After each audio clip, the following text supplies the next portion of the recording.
Qu'est-ce que la blockchain? Quelles sont ses applications dans notre monde désormais numérique? Avant de commencer, cliquez sur le lien abonné afin de ne plus rater nos prochaines publications.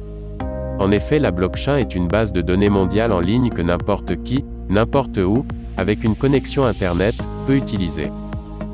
Contrairement aux bases de données traditionnelles, qui sont la propriété de figures centrales comme les banques et les gouvernements, une blockchain n'appartient à personne. Et avec un réseau entier qui la surveille, il est impossible de tricher avec le système. Falsifier des documents, des transactions et d'autres informations devient presque impossible. Voici comment cela fonctionne. Les blockchains stockent les informations de manière permanente sur un réseau d'ordinateurs personnels. Cela permet non seulement de décentraliser les informations, mais aussi de les distribuer. Alors comment une base de données en ligne polyvalente, qui compte des criminels parmi ses utilisateurs, peut-elle être utilisée au quotidien? Comment peut-elle rester relativement à l'abri du piratage? La réponse réside dans les millions d'utilisateurs de la blockchain. Grâce à eux, il est difficile pour une seule personne de faire tomber le réseau ou de le corrompre. Les nombreuses personnes qui font fonctionner le système utilisent leurs propres ordinateurs personnels pour contenir des paquets d'enregistrements soumis par d'autres. Ces enregistrements sont appelés des blocs. Chaque bloc possède une date et une heure, un lien vers un bloc précédent, formant ainsi une chaîne chronologique. C'est comme un document Google géant. Vous pouvez le consulter et y ajouter des données, mais vous ne pouvez pas modifier les informations qui s'y trouvent déjà.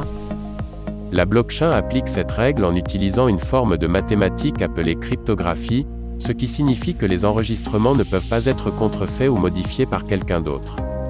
L'application la plus célèbre de la blockchain est le Bitcoin. C'est une monnaie numérique qui est créée et détenue électroniquement, et vous pouvez l'envoyer à n'importe qui, que vous le connaissiez ou non.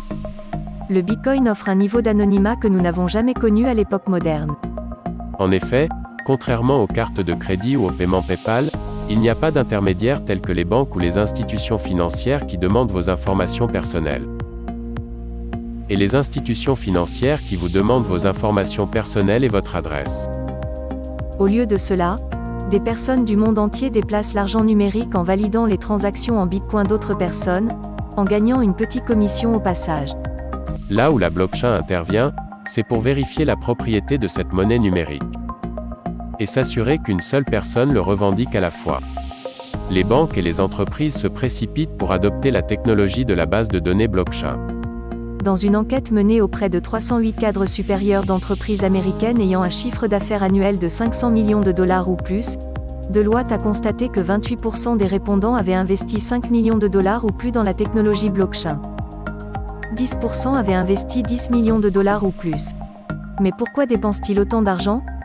Eh bien, pour économiser de l'argent, bien sûr. Mais il n'y a pas que des bonnes nouvelles pour les grands acteurs, bien sûr. La blockchain abaisse la barrière d'entrée dans le secteur bancaire, ce qui signifie que les startups de la fintech apparaissent sur presque tous les marchés où elles opèrent. Si les banques et les entreprises ne parviennent pas à suivre le rythme, elles mettent en danger leur propre survie. Pour le consommateur, l'avenir semble plus prometteur. Plus de sécurité, moins de coûts et de meilleures expériences.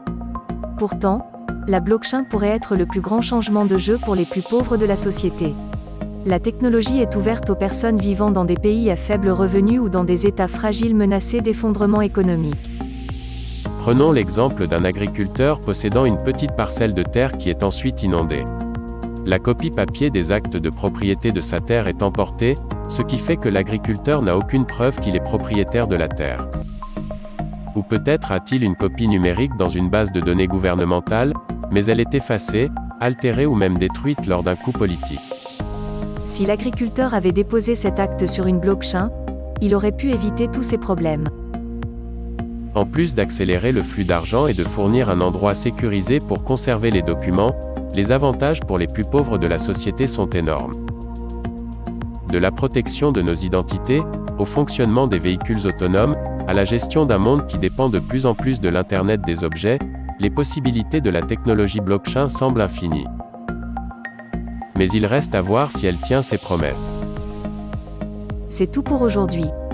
Si vous avez aimé, partagez et surtout abonnez-vous à notre chaîne en cliquant sur le lien abonner afin de ne plus rater nos prochaines publications.